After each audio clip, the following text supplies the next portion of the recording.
Welcome to Get Over It, the consciousness transforming podcast for exceptional 21st century living. We have got a treat today. We're going to be speaking with Ellen Meredith, and she's going to be talking about her book, The Language Your Body Speaks, Self-Healing with Energy Medicine. Now, Ellen has done a lot of study, and she actually teaches for Donna Eden. And you guys know she is a pioneer in this energy medicine. And Miss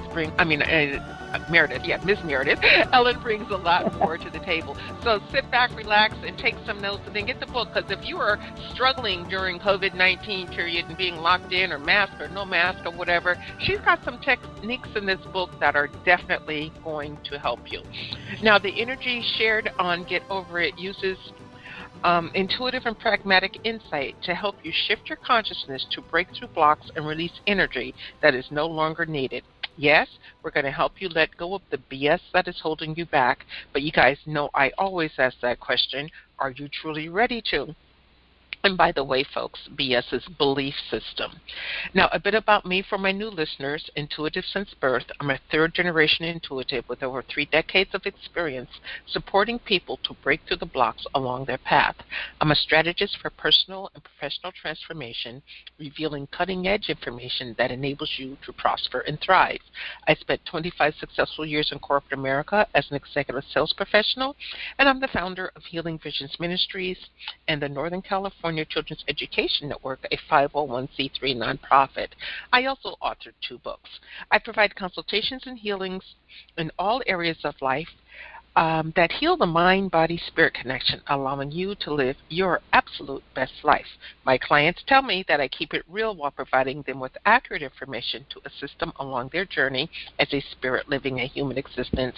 But they also say, if you really don't want to know, don't ask Monique.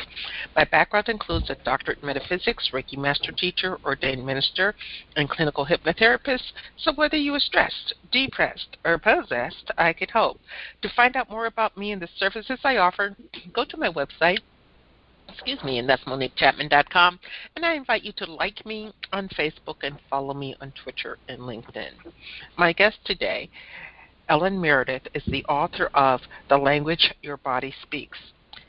An intuitive and energy medicine practitioner with over 35 years of experience, she has served on the faculty of energy medicine pioneer Donna Eden since 2010 and teaches energy healing techniques all over the world. Now, Ellen is in Marin County in California, and you can check her out online at her website, and that is ellenmeredith.com. Let me spell that for you, ELLENMEREDITH.com. Welcome, Ellen. Thank you, Monique. I'm so happy to be here talking with you today. Oh, it is so great to have you here. You know, I absolutely love the book, The Language Your Body Speaks. I've been a fan and follower of Donna Eden for years, and you have captured what she has put out into the world, but put your own little twist on it, and you've given sound information that we need right now today so that we can, move forward with energy healing. Tell us about your journey to energy healing and intuitive healing. Okay, well, I was originally trained by my inner teachers. I am also an intuitive, and in my, I would say, late teens, early 20s, I woke up to awareness that there were some other dimensions to this reality besides the everyday, and it happened kind of accidentally. My grandmother, who is dead, showed up behind me with a message.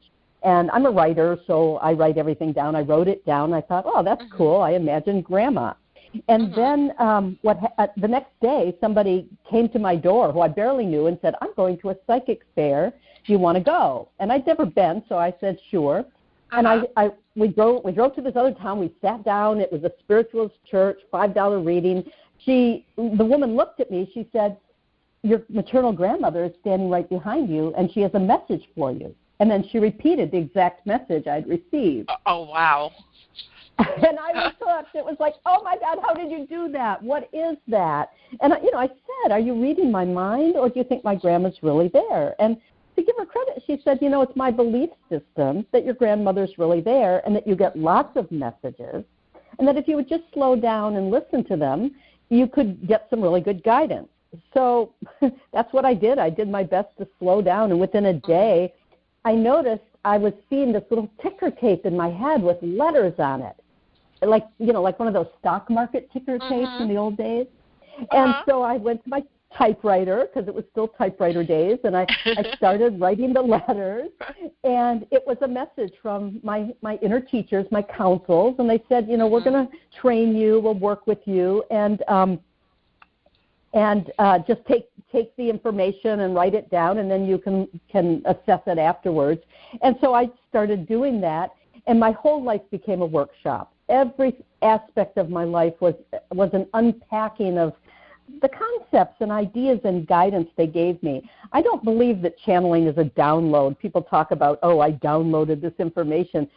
In my experience, it was really a teaching relationship. It was an interaction, dialogue, and it was lived experience. I couldn't just get ideas and think about them. I had to really experience the concepts in 3D.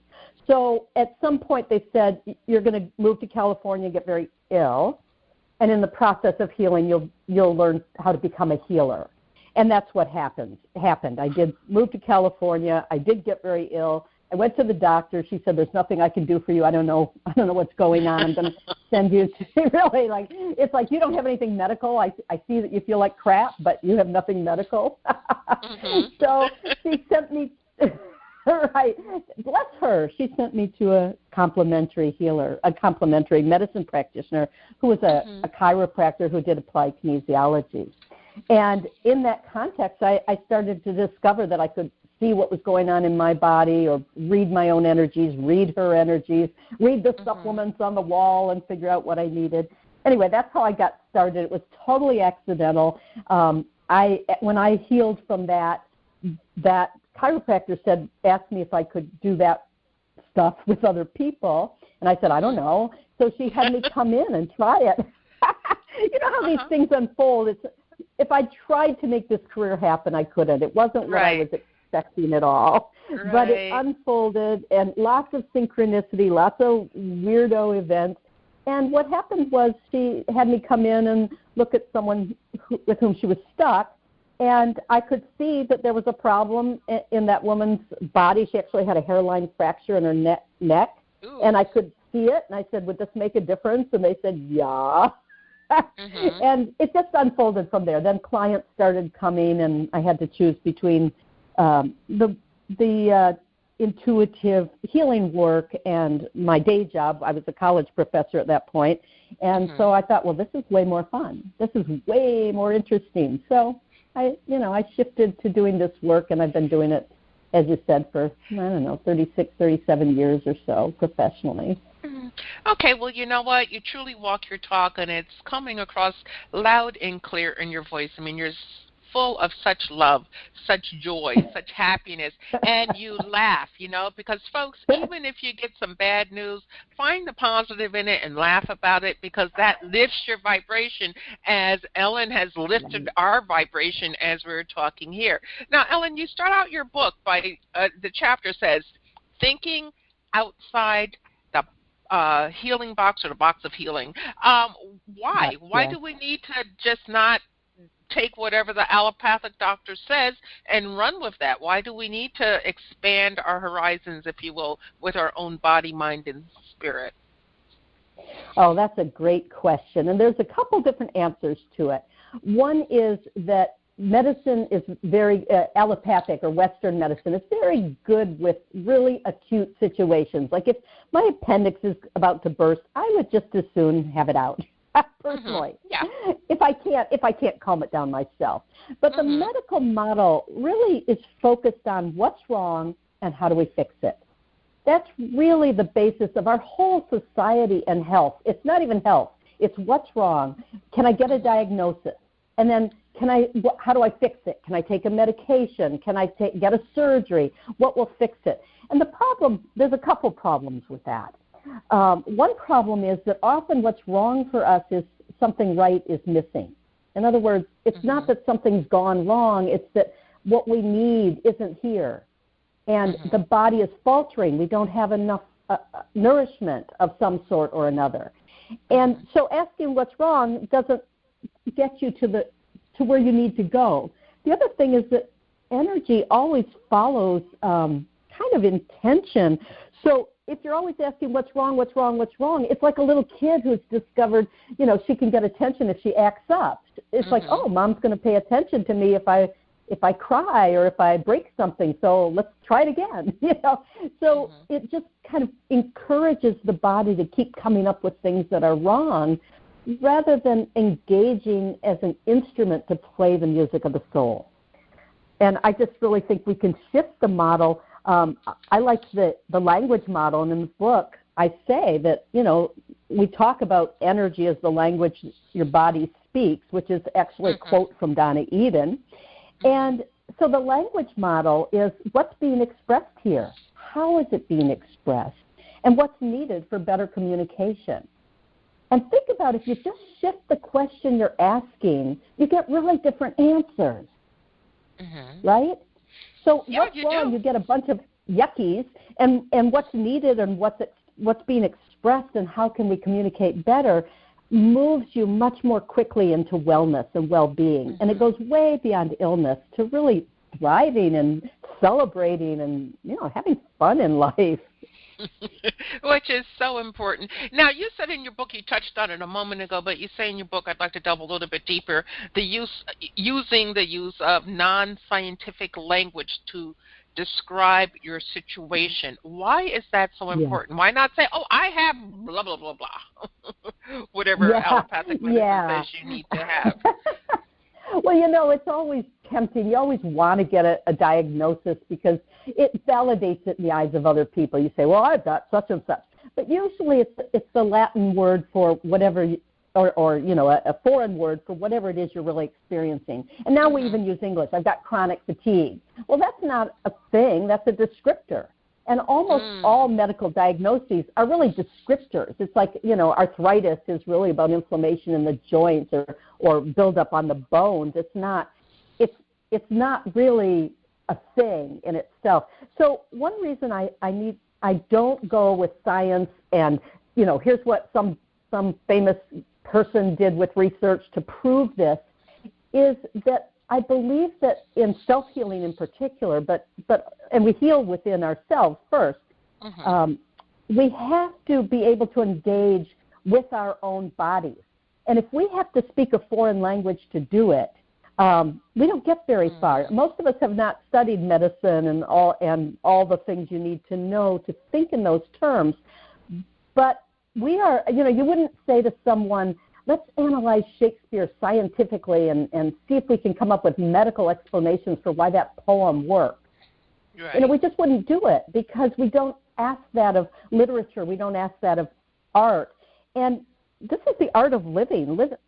Having a body, it is the instrument of our being, and we don't need to always reference everything back to science.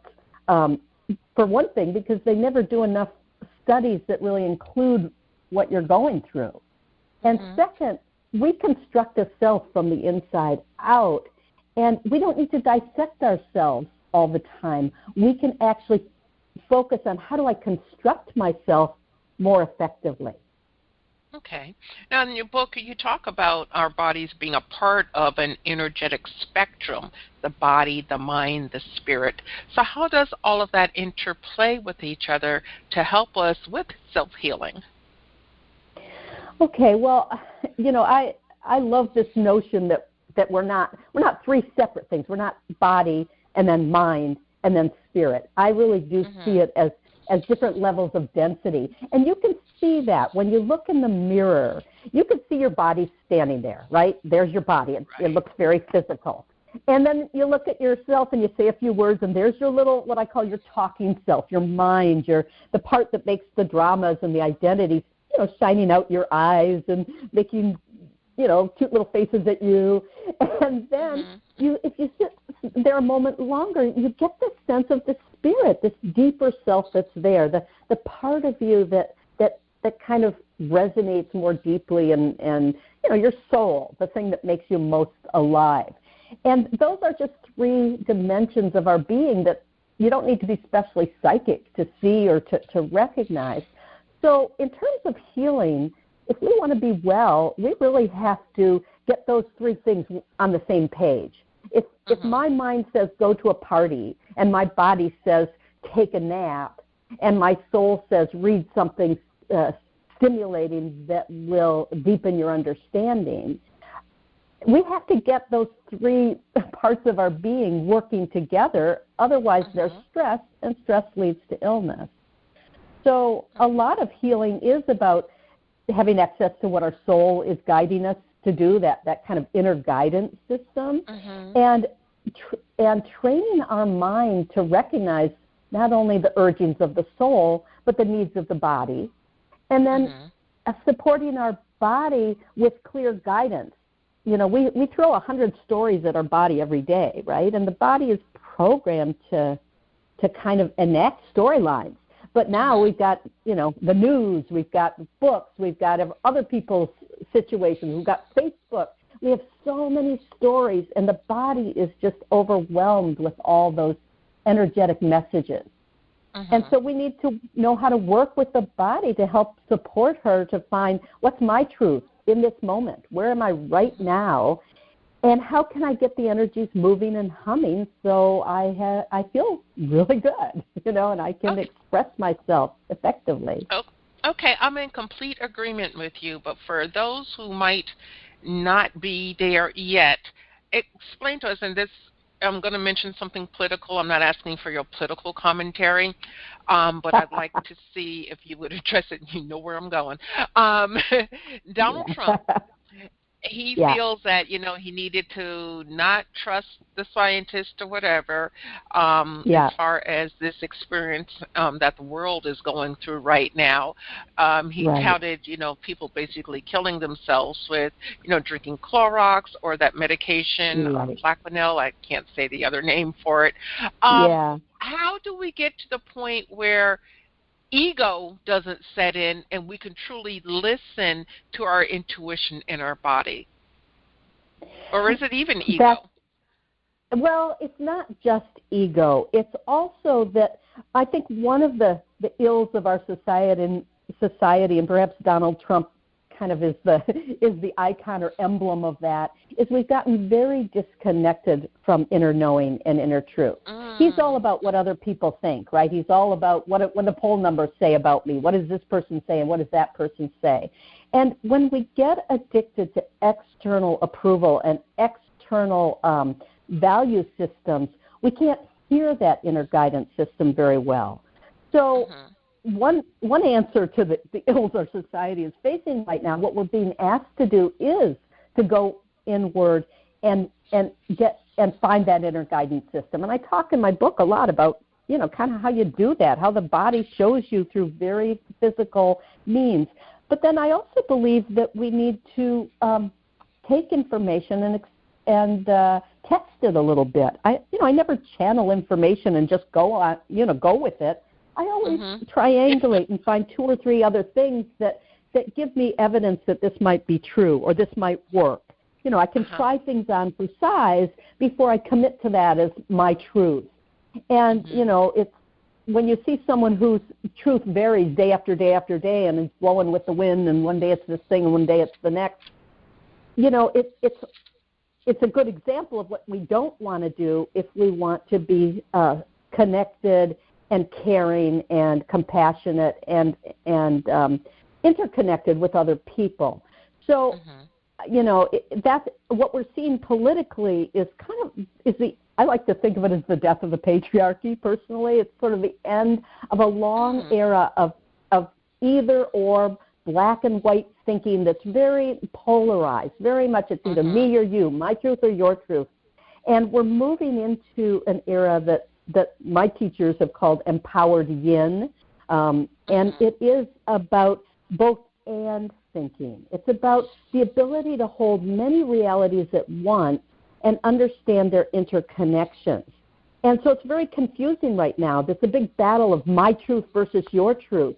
And it's happening all over the world. There's all these strongmen leaders who sort of say, I have the right answers, the daddy knows, I call them the daddy knows best group.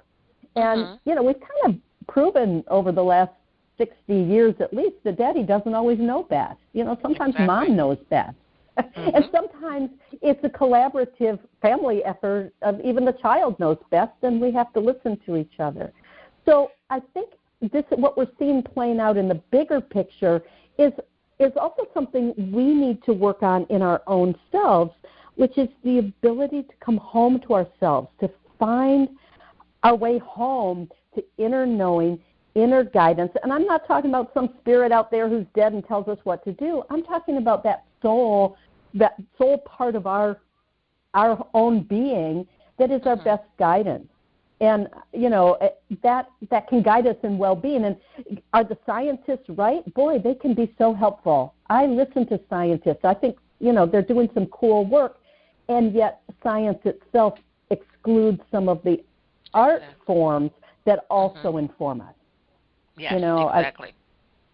We've got poetry, we've got artwork, we've got music, we've got dance, we have anthropology. We have so many other ways of understanding reality in addition to science that can really inform our choices. Yeah. And part of it is, Go ahead. No, go ahead. And each of those realms gives us ways to be rigorous, you know, not just whatever goes, but to really test our hypotheses or test our thinking in ways that ground it into our shared reality. Okay, and don't worry about being right or wrong, folks. Just explore. Take what works for you, leave the rest behind. You know, it's just, it can be just that simple if you allow it. Folks, we're speaking with Ellen Meredith. Her book is The Language Your Body Speaks, Self-Healing with Energy Medicine. You can check her out at her website, and that is EllenMeredith.com, EllenMeredith.com.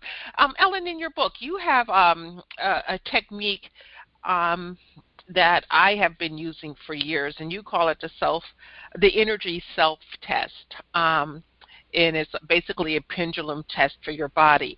And I use this in two ways. Number one, when I introduce myself to people and they say, what do you do? And I tell them I'm a psychic, they're like, oh, and they get scared. So I just give them, you know, I use this as a teaching tool, like to let them know that you can flow these energies too. And then I also use it when people are talking to me to gauge my system's feeling of their level of truth.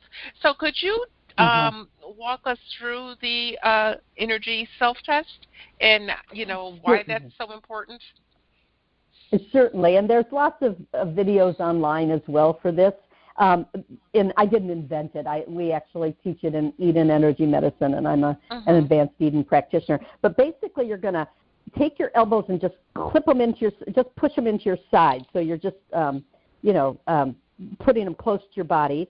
And then you're going to put one hand over the other at your solar plexus. And then you're just going to, and you put your feet together, you're standing, and you just sway forward and back a little bit so you know you're kind of loose on your feet, that, you know, you could kind of go forward or back either way. And you say something that you know to be true, something like, my name is Ellen, or, you know, fill in your own name. My name is Monique. And then you see which way you sway. And you may sway forward, you may sway back. And then you take another thing that you also believe pretty much to be true, like I have two hands. And then you just, you know, see what happens. And then you say something that you know to be not true, you know, like my name is Murgatroyd. And, and see which way you go. And what you're trying to do is create a body feedback system to respond. Energy responds to truth and untruth. It flows with truth, and it blocks or locks with untruth. And that's an oversimplification. Actually, energy testing using the body can be much more sophisticated. But that's the baseline yes-no kind of approach. And so in general, people fall forward with something that's true, and they fall backwards with something that is not true or that knocks them off their balance a little bit.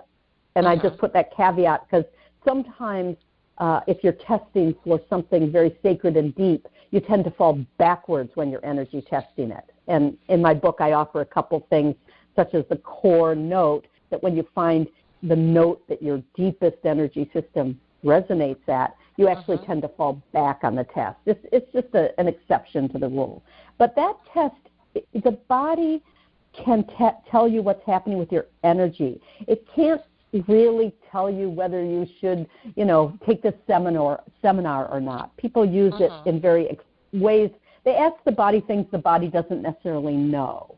So it's good to use it for things that have some physical component to them, such as how's my energy is reacting positively or negatively to this person, right? That's what it can tell you about. So I included in the book as a simple energy testing tool. You can learn a lot more from various places. Eden Energy Medicine has some other tools that are much more sophisticated, but that's a good one just for a basic kind of verification. And yet I always encourage people to first tune in and just get a sense of what your body's trying to tell you. And here's why. Because we would not hike up a mountain to see the wise guru in the cave and say, okay, I'm going to ask you about the meaning of life, but here's what I'm going to do. I'm going to ask you questions, and you can nod yes or no. We wouldn't do that. We'd ask the guru to guide us in his own way or her own way and use a much more multidimensional language. So when we're asking the body yes-no questions, we have to understand that almost no question is truly a yes-no question. Okay. And the better question to always ask is, can you give me insight into? Right. In which case the answer isn't, No, go ahead. In which case the answer is not yes or no. We need a better vocabulary to get that kind of insight. And that's what I talk about in my book, is how to learn and develop your vocabulary in the language of energy so you're not stuck with yes-no questions, the pendulum or the Ouija board or any of those kind of more traditional tools. And I do use the pendulum test, don't get me wrong, but the goal is to use it as a verification for some of the things that you're learning to perceive more directly and in a more multidimensional way. Okay. Now, you talk about one concept within healing, and that is to cultivate wellness moment by moment. Why not just go out there and figure out what's wrong with you and go to the store and buy all the supplements you need and just down them? Why do you have to do it moment by moment? We're in such a hurry up, I got to have it now society, Right. Right. And if that would work, I would say go to the store and get your supplements. But I have to tell you, I got a drawer full of supplements, and most of my clients have a wall full of supplements, hundreds, maybe thousands of dollars of solutions that they've bought that worked for a day or two or a week or two. But the body always changes. We're a moving dynamic of swirling energies, everything, and themes and issues and desires and purposes, and we are always changing. And to figure out what's wrong and address it, by the time you get to the store, what's wrong has shifted somehow, a little bit maybe. So I'm not opposed to supplements. I use them sometimes. But really, moment by moment, your body talks through symptoms, right? My body talks through symptoms, and it talks through events, and it speaks to us through what arises moment by moment. And when we engage in that dialogue moment by moment, we learn how to cultivate what brings us the greatest well-being. And I could give you a really good example. I've been suffering from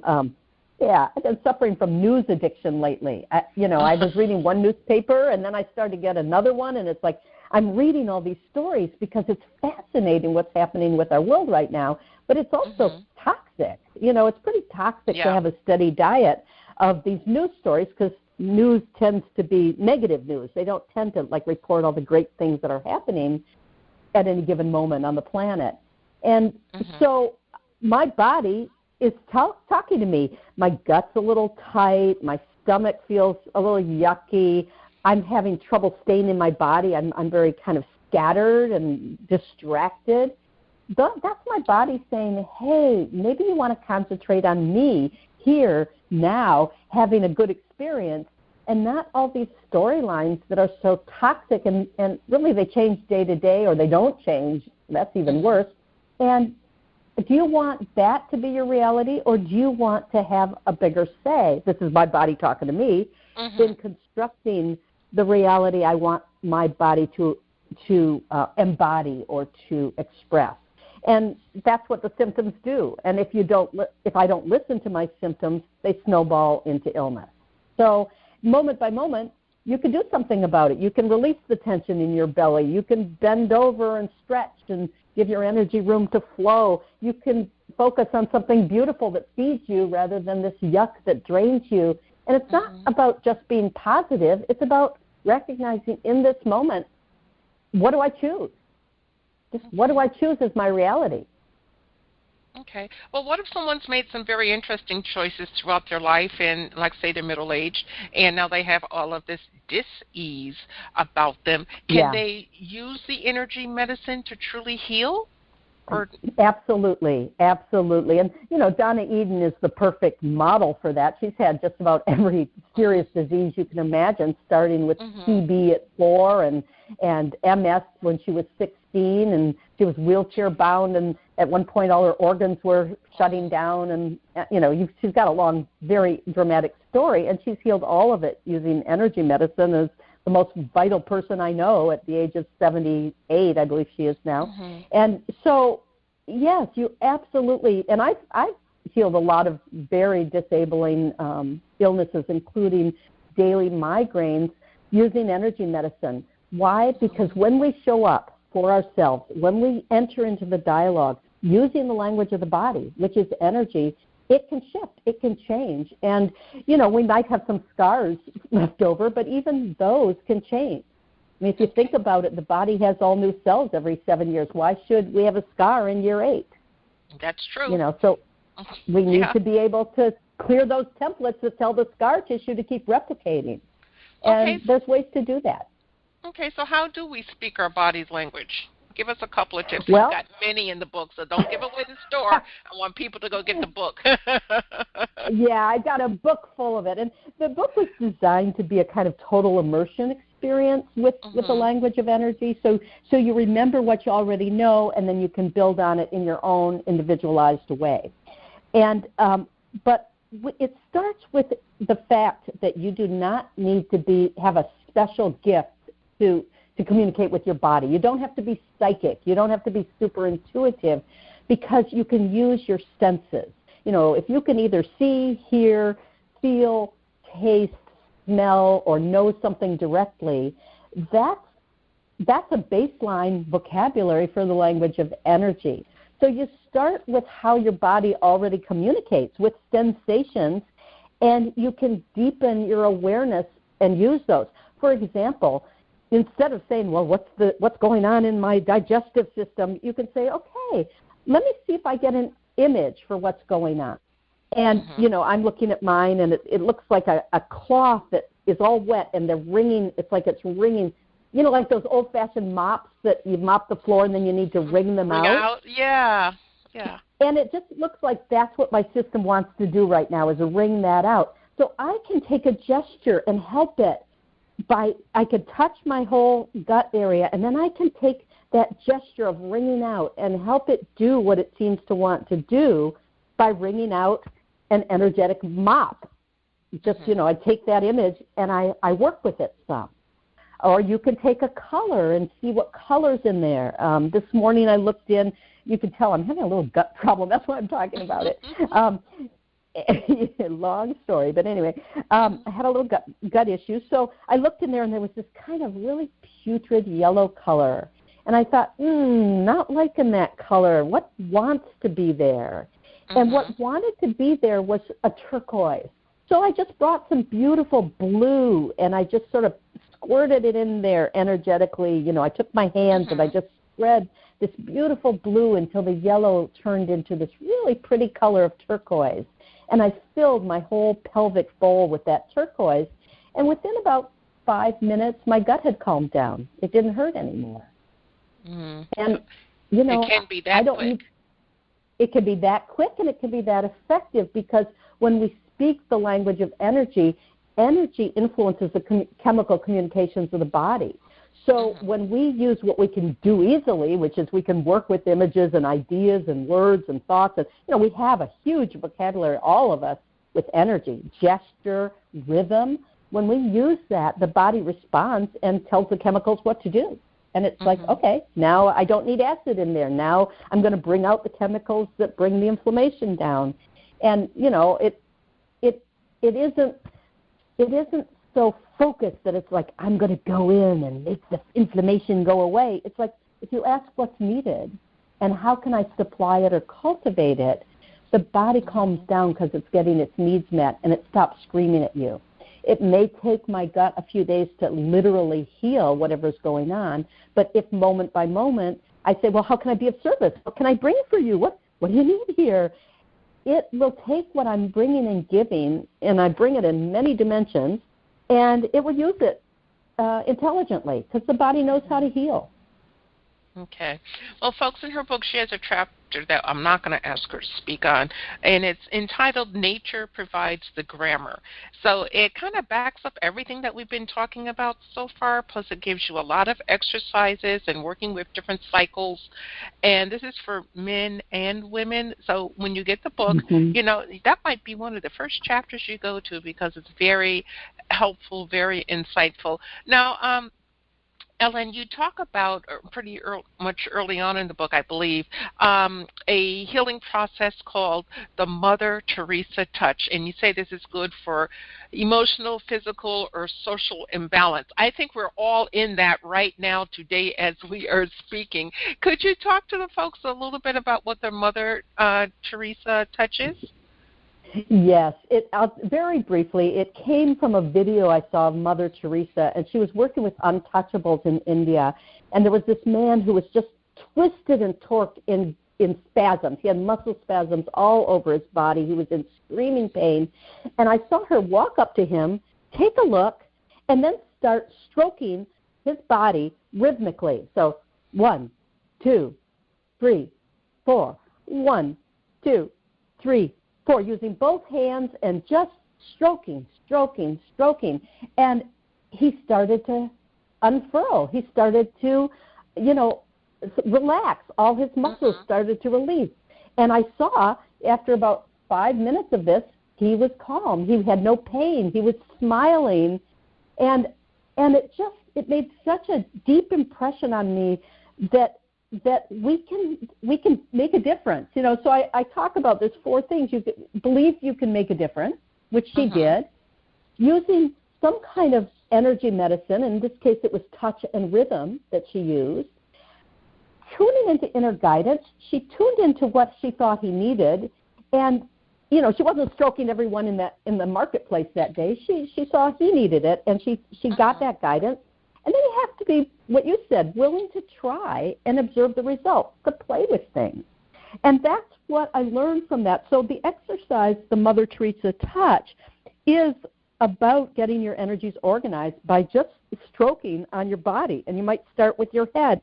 Take both hands, put them together sort of at the midline, and then spread them apart and use a kind of definite rhythm, like the coxswain on the rowing team who goes stroke, stroke, telling the rowers how to work in unison. You could tell your body's energies how to work in unison and pull together by stroking, and you just do it all over your body. You start at your head, and then you maybe do your arms, and then you go to your chest, and you open up the energies of your chest. And, of course, energy needs space to move in order to communicate. So what you're doing is you're not just calming muscles, you're actually creating space for energy to move. And you can take it all the way down your torso, and I offer a pattern or 2 in the book for how to do that, or you can just make your own, because really, energy medicine can be invented on the spot. You don't always have to do some exercise someone gives you. Yeah, well, I like what you said in the very beginning of our talk today, and that was slow down. Because if we're caught up in whatever's going on in the news or the neighborhood or whatever, and we are wound up tight, we don't necessarily slow down, do we? No. And, that's such a wise observation. I have come to believe that pace is one of the key elements in healing. And so many people, I've worked with over 10,000 people in over many years. And one thing that I see a lot, if not in almost everyone, is that they're not living their true pace, or they're off their pace in somehow, that they have lost their rhythm. And so, for most people, we need to slow down because our world is very, very fast. And it was spinning out of control. And now we all get the opportunity with the pandemic, or many of us get the opportunity, unfortunately not all, to maybe stay home, maybe slow down. We certainly are all having to limit all our social engagements and our, being out in crowds and getting stimulated. And we were all, I think, most of us leading towards a very overstimulated situation that was making a lot of people sick. Yeah. So we don't need a million stimulations. You know how when you have a really beautiful meal in front of you, the first 3 bites are really delicious? And after that, it's harder to taste it. It's like we feel like we need a lot more stimulation than we really do. And so sometimes we're just gobbling up life, trying to, I want another bite, I want another bite, I want another bite. And we're not chewing, and we're not tasting, and we're not swallowing, and then we're not metabolizing, digesting and metabolizing. So we need to look at those processes and say, well, what do I do with my experience? Do I actually take it in and experience it and metabolize it? Okay, so it's slow down, be present? Yeah, slow down, be present, participate, and ask yourself, and it's not just slow, ask yourself, what rhythm is right for me right now? For example, you might have noticed I'm kind of a quick talker. I've got a lot of fire in me as well as my earth element. So I can get blah, blah, blah, blah, blah. And for me, it's not for listeners sometimes, but for me, it's like I can get a lot of ideas put into a circle that to interact with each other. So that's a pace that I sometimes have to consciously go to, is really fast talking. So I'll get on my computer and I'll type away for half an hour and just let everything pour out of me. That's not slow, but at other times I might take one of those thoughts and sit with it and unpack it, even for a day or two, and just say, let this be my lesson for now, and I'm going to see how it guides my being, how it can frame the quality of life I have for the next day or so, or hour or so even. So it isn't just slow versus fast. It's correct pace for who you are and what you are. And some people, they actually thrive, doing a lot of stuff. But the question is, what happens when you stop? If when you stop you're uncomfortable, it means that you haven't found your balance with your pace. Okay. Well, Ellen, let's say that we have a few energy healing virgins out there listening to us today. How do they start? How do they get started to even cement in or even believe that they can, work with energy and have it be effective? Okay. Well, what I offer in my book is an exercise called Healing Hands. And so people can do this together with us if they're not driving. So you rub your hands together, and what this does is it just activates the energy in your hands. Now, if you don't believe in energy, you're really an energy virgin, and you don't know this stuff is just kind of full throttle, try it and see if it feels good to rub your hands, because I actually think it feels good physically. You might feel some heat or tingling. And it's my belief that hands speak energy pretty fluently already. So you're going to take your left hand and say, where do you want to go on my body? And or right hand, but I'm left-handed. I generally start left. So take your one hand and place it somewhere on your body it wants to go. And don't overthink it. Just see where your hand wants to go, almost like your brain's in your hand. And then take your other hand and put it where it wants to go on the body. And just hold those two places and feel into it. See what you feel, what sensations. You may have feelings, you may have thoughts, you may have notice something like your breath changes. Just, you don't have to know it, but just see what you notice. Mm-hmm. And if nothing else, it may just feel good that somebody's got their hands on you, you know, because touch, you know, is our original form of love and communication with mom, right? So here you are, you're kind of mothering yourself with touch, and your hands are talking, and they're talking to the energy systems, and they're talking to each other, and they're doing work that we don't have to understand yet. Over time, you can understand, oh, what does it mean when my hand went there? But we don't want the mind to interfere. So when you're ready, ask the first hand, do you want to move somewhere or stay where you are? Mine wants to move. Ask the second hand, do you want to stay where you are or do you want to move? Mine actually wants to stay where it is. So then you just hold those two positions. And you just feel. Now, what's this feel like? And it may feel the same. It may feel different. You know, my one hand moved from my head to my knee, and I'm noticing that as I do that, a sense of kind of settling in, like it's almost helping me ground a little bit. Yeah. But you just notice, and then keep that process. You ask one hand and then the other. Do you want to move? Do you want to stay where you are? And you do it until you feel like you've finished a process. You've finished a sequence. And you don't have to, again, just turn your brain off. You don't have to know. Just experience it. Kind of like, you know, if someone gave you a new dish, just taste it. You know, just what's it taste like? Do you like it? Do you not like it? You know, so it's the same thing. How does this feel? Do you like it? Do you not like it? Who else needs some attention? And it is a lovely way to create energy connections beyond what you might know how to do, but your hands know how to do it. And it works on some circuits that I call esoteric circuits, which is a stupid name, but it just means individualized circuits. You know, we have these meridians that everybody has, and then we have individualized energy pathways. It just helps to clean and coordinate and balance your individualized energy pathways. So it's a wonderful place to start. And if you start and stop there, you still have a powerful healing. Try it sometime when you've got an owie, when you've got a headache or you've got, you know, something that actually is bothering you, and just see where the hands want to go. And don't prejudge. It may not be anywhere near where the owie is. Yeah.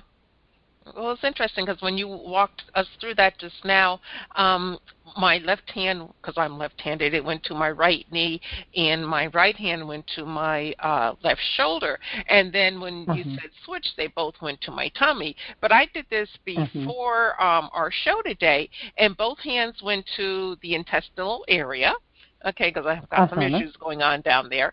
And then when I moved them, they both went closer in by the navel.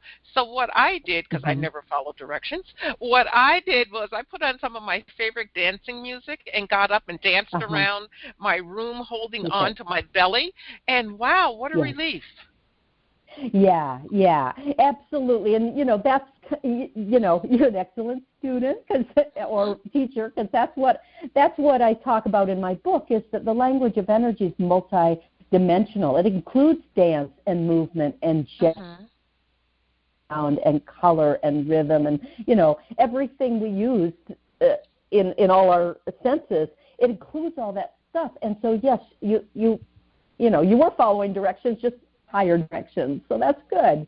And the body responds. The body responds. And you don't have to intellectually say, what do I do for a bellyache? Because today's bellyache or today's gut ache is not an always. It's today's communication. And if we communicate, as I say, moment by moment, day by day, and not just with what's wrong, but what's needed, chances are that part of what was bothering your gut was not enough dance. Yeah. You know, you brought in something that was needed, not just medicine to fix what's wrong. It really is a huge stage or paradigm shift to stop looking all the time at what's wrong, and how can I fix it. And start with, what do I need? How can I cultivate it? Because you're going to have a lot more, not just you, we all will have a lot more fun in life and a lot more fulfillment if we're cultivating what we're yearning for and not just attacking problems. Exactly, and that is so much needed in the stage of political upheaval worldwide and the pandemic. Ellen, when we go to your website, ellenmeredith.com, what are we going to find there besides your book? All kinds of. You're going to find stuff about my book. I have a I have a playground in there. I think it's called Playroom now, and I have a free do-it-yourself divination tool that's fun to play with. You can kind of do little mini intuitive readings for yourself, and it's got lots of explanations. I have links to my YouTube videos. I have a bunch of free videos on YouTube. I think I'm up to 16 now that demonstrate different kinds of energy medicine, including I have a class on energy medicine for enhanced immunity, so things to help you prevent getting COVID, or if you get it, to heal quicker. What else? I have a free ebook that you can download. I have information about my other books and classes. And I have lots of classes on DVD. Anyway, tons of stuff. Well, you do. You cover it all. And, folks, the book is very easy to read, very easy to understand, digest, and the exercises are easy to implement. They do work. So if you're familiar with Donna Eden's work at all, this is like another step. Okay, and it's very refreshing. And, do yourself a favor. You got time. If you're not working, you got time. And, you can, get the book and, if you need to, with someone else, share, because they might not be able to, take that leap right now. But it's really important that we pay attention to the language that our body speaks. Ellen Meredith, thank you so much for being with us today. I greatly appreciate it. Oh, you're so welcome. Thank you. And this is wonderful work you're doing, and I'm so grateful to you for inviting me on. Thank you. Oh, well, you're welcome. You're welcome back anytime you feel like it. Just give me a jingle. I absolutely love speaking with you today, okay? And, folks, if you're struggling with something, either physically, mentally, emotionally, the energy medicine will help you. But if you're not ready to take that step, get some help someplace, and then come back and get this book, The Language Your Body Speaks. You won't be disappointed. It's a small investment, but it will help you save your life. And I do want you to remember that the most important choice that you can make is what you choose to make important. Consider making the masterful choice of working with energy to heal. Abundant blessings, light, and love to all. Agape.